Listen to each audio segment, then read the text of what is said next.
All right, Larry Krueger here from the Pig and a Pickle Krug Show with a little 49er video. Check out Pig and a Pickle, 2 locations, Emeryville and Corte Madera. They're open 7 days a week from 11 a.m. till 8 p.m. or until they run out. Pig and a Pickle, the best barbecue in all of Northern California. Go get the brisket chili. Say hi to Damon and Mary. Tell them that Larry Krueger sent you. And this video is also brought to you by Underdog Fantasy. Check that link in the description.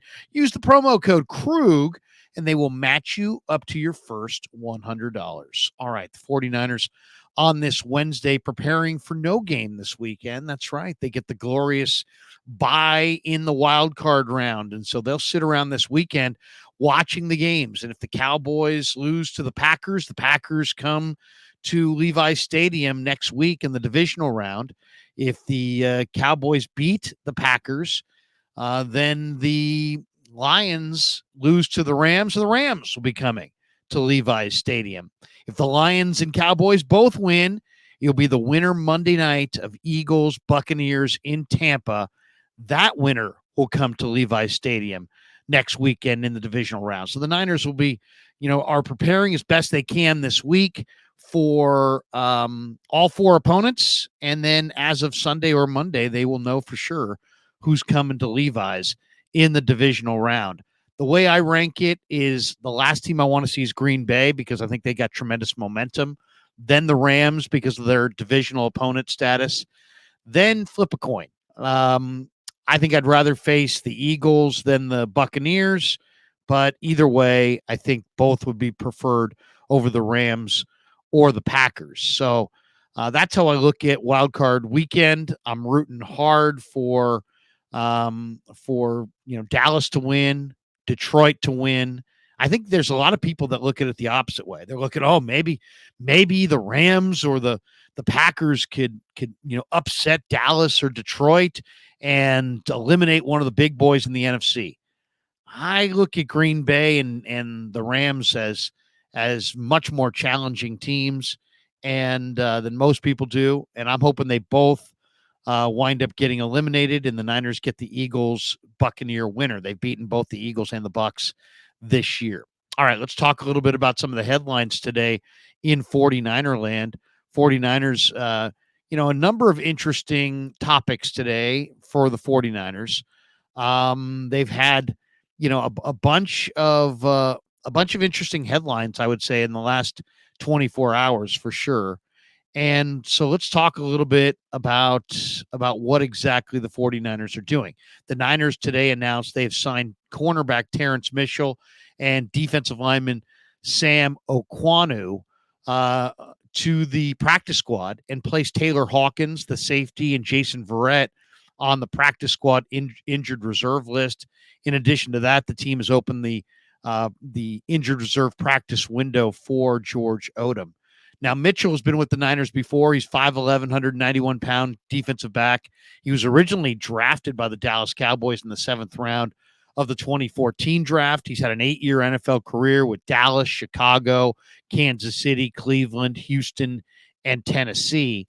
He's appeared in 94 games, 56 starts, 305 tackles, a sack, 63 passes defensed, 9 interceptions, 10 forced fumbles, and 1 fumble recovery. He's also appeared in 4 postseason games. In fact, he started 3 postseason games. He's added 14 tackles and 1 pass defense there.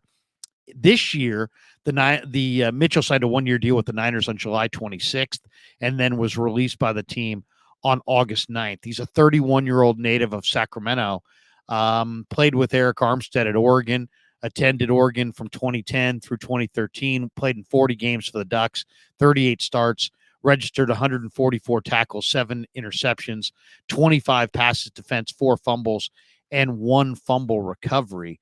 When you're talking about Mitchell, you're just talking about a veteran stopgap corner, and the 49ers obviously worked out Casey Hayward, who's a little bit more accomplished than Mitchell, but obviously they worked out Mitchell as well and some other corners and felt like Mitchell was the best option. For the Niners, they're looking for veteran corner depth. You look at that cornerback room, they signed Jason Verrett, and then he got hurt. So you have Mooney Ward, and you got Demo Lenore, you got Ambry Thomas, but Ambry Thomas is not 100% at this point. He's still a little dinged up coming off of surgery. And then you've got you've got Isaiah Oliver, who's a veteran who's had some an up and down year. He makes a lot of tackles. He knows how to play, but he's also kind of a liability in coverage. Not great as far as mirroring receivers that have great footwork and great vertical ability. Isaiah Oliver kind of struggles with the speed, but he's a veteran. He can make a lot of tackles. He's a smart player. He's accountable. The Niners also have, Darrell Luter Jr. They have Logan Ryan, and they have Samuel Womack the third. So they have some depth there, but they want more veteran depth. And if you look at Mitchell, he now is added to their practice squad and gives them another player. They also have Hall, Kaman Hall, is on their practice squad. He's also a corner. They just don't want to get caught, really naked without having any quality veteran depth. Personally, I think that, they're messing around with a lot of these veteran corners that are either can't play or can no longer play. Once upon a time were contributing players. The bottom line is I don't think there's any way around it. The Niners are going to sink or swim on the strength of these 5 young defensive backs: Jair Brown, Ambry Thomas, Diamador Lenore, Darrell Luter Jr., and Samuel Womack III. If they can get something out of Luter Jr. and Womack III off the bench, I think that's probably their best hope. You're going to need your cornerback depth. I would try to coach up the young guys and get them ready to go. And I would put those guys in front of, guys like Terrence Mitchell and guys like Logan Ryan and even a veteran like Isaiah Oliver. Luter is a big-bodied, long-arm corner. He's 6 foot, 190 pounds. He's got 33-inch arms. He's doesn't have a lot of experience, but he's played a lot of press man at South Alabama. He's really athletic, and they're going to have to roll with him. Samuel Womack is a smaller player, 5th-round pick in the 2022 draft, but a really good talent. He's 5'9", 190 pounds. But Samuel Womack's got ability. And even when he's given up pass plays this year, he's been right there. He's been right there, and the play has gotten made anyway, in front of him. So, I think that's kind of the breakdown of Samuel Womack and Darrell Luter Jr. I really like Luter and Womack. And to me, those guys are the guys you're going to have to trust, and they're going to have to play well. And all 5 of those young DBs are going to have to play some role if the 49ers are going to be standing in the winner's circle in Las Vegas in early February. Now, the other interesting name on this list is the defensive lineman, the former Maryland Terrapin, Sam Okuayinonu. And Okuayinonu is interesting. He's 6'1", 270. He entered the NFL after signing with the Tennessee Titans as an undrafted free agent in May of 2022. He's had a 2-year NFL career with the Tennessee Titans. He's appeared in 6 games. He's registered 11 tackles, a half a sack. He's been on and off the active roster in the practice squad. In 2023, he signed a reserve future contract with Tennessee on January 10th and was waived on August the 31st. He's a 25-year-old. He's from Lowell, Massachusetts. He went to the University of Maryland. He appeared in 29 games there, 103 tackles, 7.5 sacks. He's an interesting story. He lived in Liberia until he was 12, and then he and his mother fled the country for the United States, and they settled in Lowell, Massachusetts. He was a soccer player who tried to quit football as a junior at Lowell High School before picking it back up as a senior. And you say, well, why did he want to quit the school? It's because of grades. But he had success on the football field. He spent 3 seasons at the junior college level and then transferred to the University of Maryland, had an option to go to Oregon, but chose Maryland. And he spent 3 seasons at Maryland, and he posted career bests as a senior in 2021.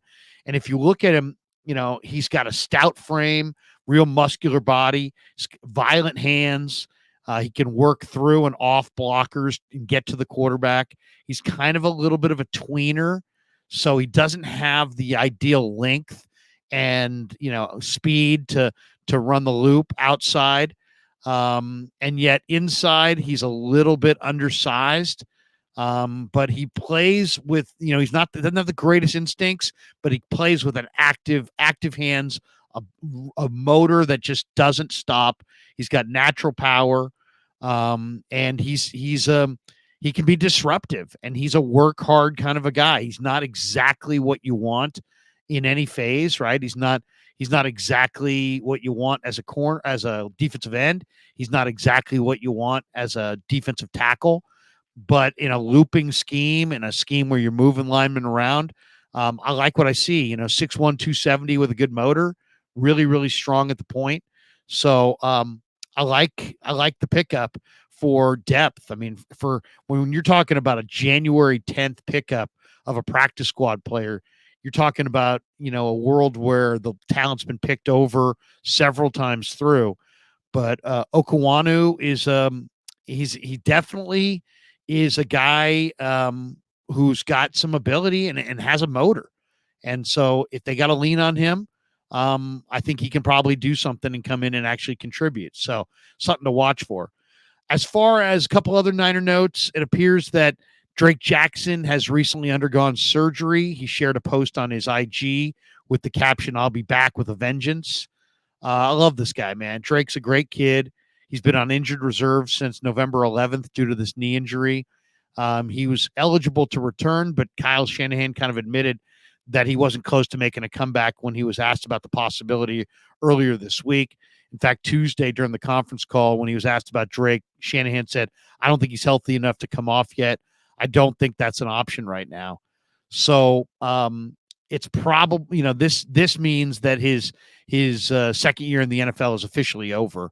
So he wrapped up the season with 7 tackles, 2 tackles for loss, 3 sacks, all in week 1 against the Steelers, and a pass defense in 199 defensive snaps over 8 games. They drafted him in the second round out of Southern Cal in the 2022 draft. So, it's sad because Drake Jackson's a great kid.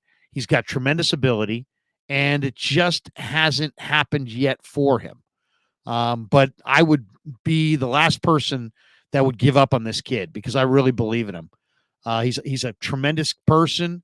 He's got a great motor. He's got a lot of talent. And I hope that he's got more of a future with the 49ers in the season ahead. But it sounds like big number 95 is going to have to sit it out the rest of the way, which is really an unfortunate thing. Also, one last note, 4 Niner players have earned a spot in the National Football League Players Association's All-Pro team. So this is not the AP All-Pro team.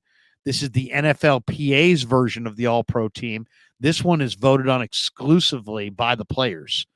And these 4 players were voted on as the All-Pro players: Kyle Juszczyk, Christian McCaffrey, Fred Warner, and Trent Williams.